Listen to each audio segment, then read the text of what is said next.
সদ্য শেষ হওয়া টি-20 বিশ্বকাপে চ্যাম্পিয়ন হয় ভারত। বিশ্বকাপজয়ী ভারতীয় ক্রিকেট দলকে ১২৫ কোটি টাকা আর্থিক পুরস্কার দিল ভারতীয় ক্রিকেট কন্ট্রোল বোর্ড বিসিসিআই। বৃহস্পতিবার বিশ্বকাপ ট্রফি নিয়ে দেশে ফেরার পর মুম্বাইয়ের ওয়াংখেড়ে স্টেডিয়ামে রোহিত শর্মা, বিরাট কোহলিদের পুরস্কৃত করে ভারতীয় ক্রিকেট বোর্ড।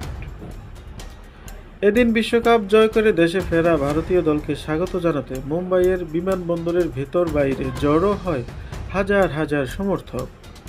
বিশ্বকাপ জয়ের আনন্দে সামিল হয়েছে পুরো দেশ। প্রত্যেকের হাতে পোস্টার, সেখানে রোহিত, বিরাটদের নাম লেখা। তারা ক্রিকেটারদের ছবি তোলার জন্য দাঁড়িয়েছিলেন।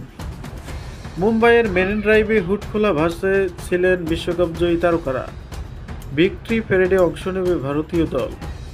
ওয়াংখেড়ে স্টেডিয়ামে হয় বিশেষ অনুষ্ঠান।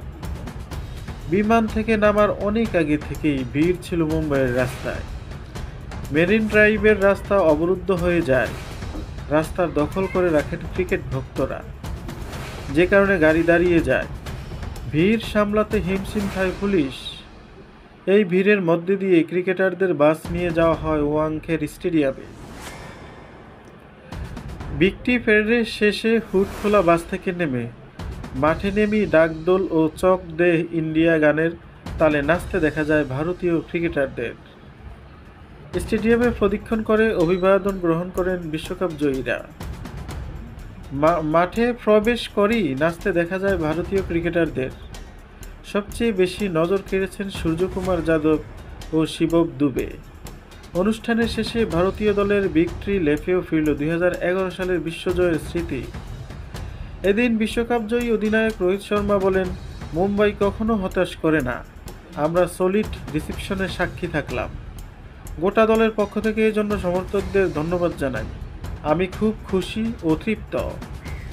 রোহিত আরও বলেন, শেষ ওভারে হার্দিক অসাধারণ বোলিং করেছেন। এই সময় রোহিতের মুখে হার্দিকের প্রশংসা শুনেই গ্যালারিতে উঠল হার্দিক হার্দিক ধ্বনি। চোখে জল নিয়ে সমর্থকদের দিকে তাকিয়ে হাততালি দিয়ে ধন্যবাদ জানান হার্দিক।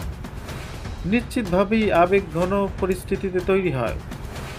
বিরাট কোহলি যখন বক্তব্য দিতে যাচ্ছিলেন, তখন ওয়াংখেড়ের গোটা গ্যালারি গর্জে উঠল চেনা কোহলি কোহলি ধ্বনিতে। বিরাট কোহলি উচ্ছ্বসিত প্রশংসা করেন জসপ্রীত বুমরার। তিনি বলেন, এমন বোলার একটা গোটা প্রজন্মে একজনই হন। দক্ষিণ আফ্রিকার বিরুদ্ধে বুমরাহর ডেথ ওভারে বোলিং দেখে অভিভূত। আজ সকালে দিল্লি পৌঁছায় ভারতীয় ক্রিকেট দল। বেলা ১২টায় প্রধানমন্ত্রীর সঙ্গে ভারতীয় দলের ক্রিকেটাররা সাক্ষাৎ করেন।